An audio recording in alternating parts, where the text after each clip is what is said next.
It is one of the great ironies of history that Britain, with her enviable track record of democratic traditions and defiance of overzealous monarchs who sought to gather all powers to the throne, evolved into a colonial power. Under the circumstances, it is pertinent to understand how national sentiments emerged in India and whether it shared any common ground with similar movements elsewhere across history and geography.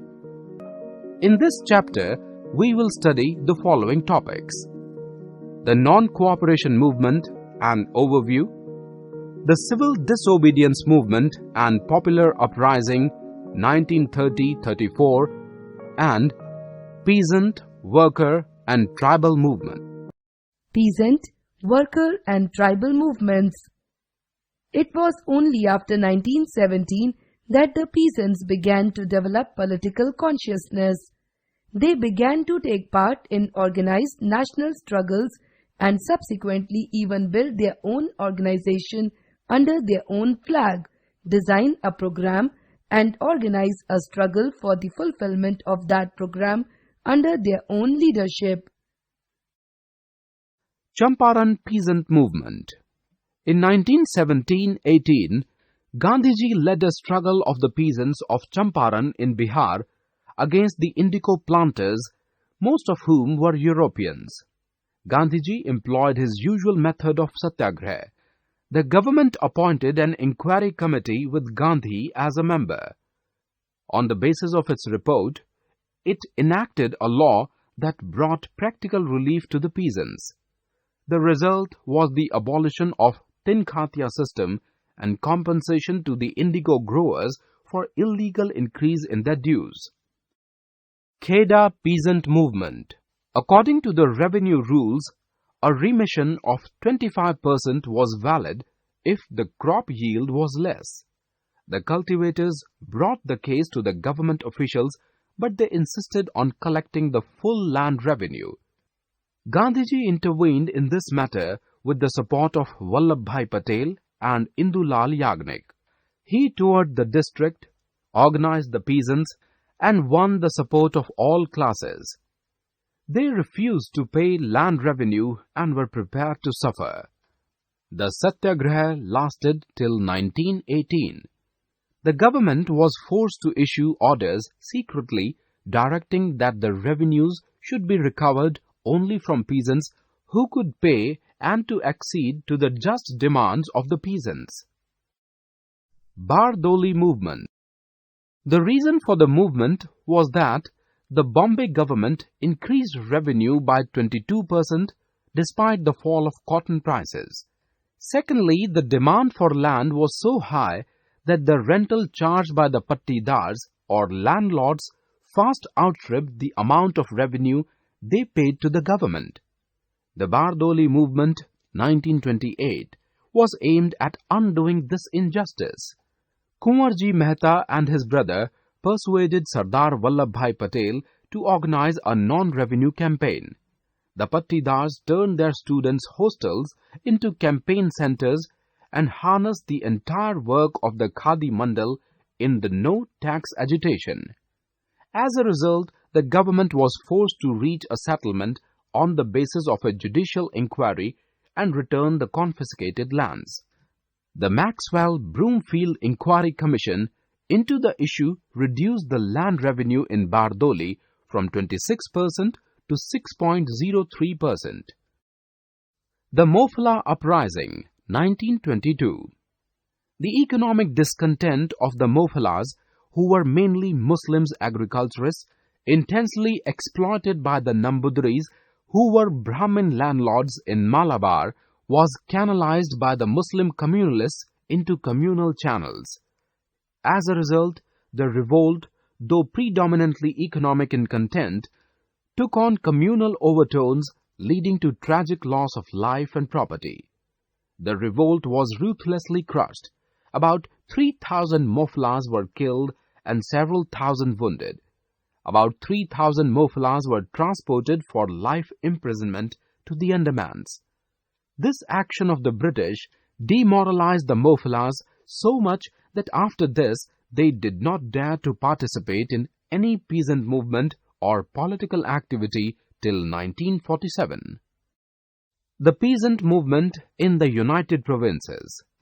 In the 19th century, the Britishers introduced a system of temporary taxation and proclaimed that huge areas of ploughed lands, forests, pasture lands, and irrigational constructions were the property of the landlords. The majority of peasants were reduced to tenants who did not have any rights. They were then brutally exploited by the landlords and money lenders. This hastened the evolution of a nationwide movement. The movement, however, had its weaknesses. The peasant revolt was not united. The ICA movement covered only a few of the Oudh districts. The platform for the peasants was not clearly formulated. All this made it possible for the government to round up and suppress the leaders of the ICA movement and crush peasant movements in other districts of the United Provinces. Telangana Peasants' Armed Revolt, 1946-48. In this revolt, the peasant demanded the abolition of illegal exaction by the Deshmukhs and Nawabs or feudal lords, and later on for the cancellation of the debts of the peasants. These Deshmukhs became tyrants, enjoying unquestioned authority over those who lived in their areas, with the power to make them do anything they wanted. This was called Yeti Chakri or free labor, the equivalent of the North Indian beggar. Since the untouchables were usually the agricultural laborers, the burden fell mostly on them and other lower castes, though others were not totally free from such obligations. This situation continued unchanged till India became independent, or at least was shaken to the roots by the Telangana peasants' armed uprising. The workers' movement. In 1918, a wave of strikes by the proletariat class swept the country.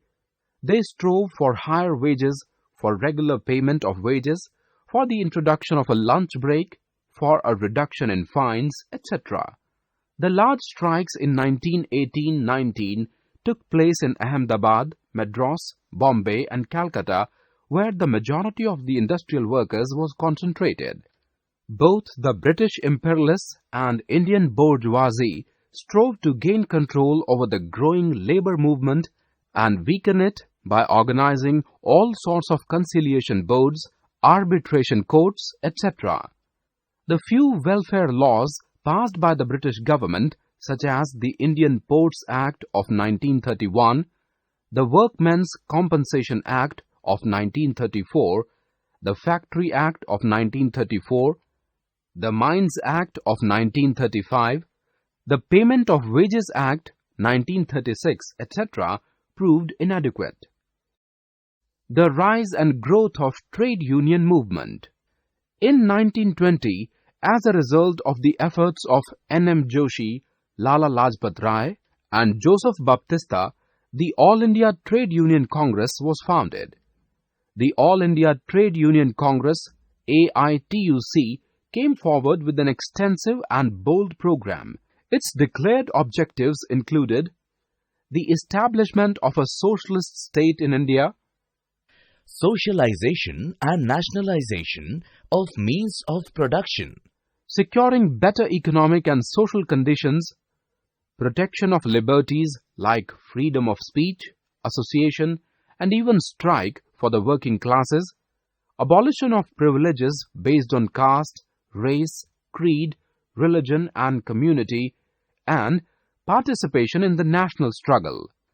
The leadership of the AITUC remained for almost a decade mainly in the hands of liberal politicians like N.M. Joshi. Nationalists like V.V. Giri and C.R. Das in course of time also associated themselves with it. Left-wing leadership. After 1927, a left-wing leadership developed within the trade union movement, mainly composed of left nationalists, socialists and communists, which steadily began to displace the earlier leadership. Realizing the importance of the working class for the success of the nationalist movement, these groups organized workers' and peasants' parties with a program of national independence to be secured by the method of direct action. Group conflict. The left wing succeeded in becoming the leader of the AITU Congress, the old leadership of the Joshi group becoming a minority force within the Congress. In 1929, a sharp difference of views emerged between the two wings over such questions as the boycott of the Royal Commission on Labour and representation at the International Conference at Geneva. It led to a split, resulting in the secession of a number of trade unions, which then formed the Indian Trade Union Federation under the leadership of the Joshi group. A further split in the AITU Congress took place in 1931. The two sections, however, united in 1935. This merger resulted in the re-emergence of a strong All-India Trade Union Congress in the country. Organizing programs. After 1927, the Indian working class began to constitute itself as an independent political force in the overall national movement. The workers joined the demonstrations organized by the Indian National Congress as a protest against the Simon Commission. The government considered this development dangerous. It therefore enacted the Trade Dispute Act and issued as an ordinance the Public Safety Bill in 1929. Sections of the working class also participated in the civil disobedience movement of 1930-33. Weaknesses of the trade union movement.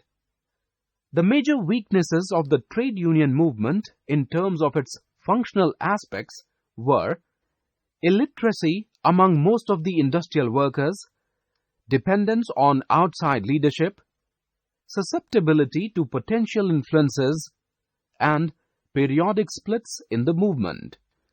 Nevertheless, despite all the obstacles, the workers' movement assumed a more active and mass character in course of time. Tribal movements. There were about 70 tribal revolts during the British period. Causes of the various tribal movements. Activities of Christian missionaries in tribal areas. Attempts to monopolize forests, thus curbing the grazing facilities and the use of timber. Laws which were regarded as intrusions into the personal lives of the tribal people. Reaction to the efforts of the zamindars to exploit the tribal people. And restrictions on shifting cultivation in forests. The chief characteristics of these movements were, they tended to remain aloof from the freedom struggle. They often demanded political autonomy either within the Indian Union or as a separate unit. They wanted to assert their cultural rights. They were often religious and social reform movements. Khasi Uprising. In 1783, they rebelled openly. The leaders of the revolt were Ganga Singh and Tirat Singh. The struggle continued for 4 years. The British army razed Khasi villages and resorted to an economic blockade. By the end of 1832, Tirat Singh surrendered himself. The revolt was thus suppressed. Cookie Uprising. The English policy of coolie labour greatly affected the perennially labour-short cookie economy. Their agriculture was badly hit. In 1826, 1848, 1849, the cookies raided British territory and killed a number of men. The other grievances of the cookies included pothang, to carry official luggage without wages, and stopping of jhum or shifting cultivation. The revolt was suppressed with great difficulty. Tripura Uprising. The Raja of Tripura invited Bengalis to settle in his region for economic reasons. This led to loss of land. Tribals lost control over their forests. A number of uprisings took place in response to these developments. An armed rebellion took place in 1942-43. The Riyungs rose under the leadership of Ratnamani. Pressurized by the British, the Raja used his forces to suppress the revolt.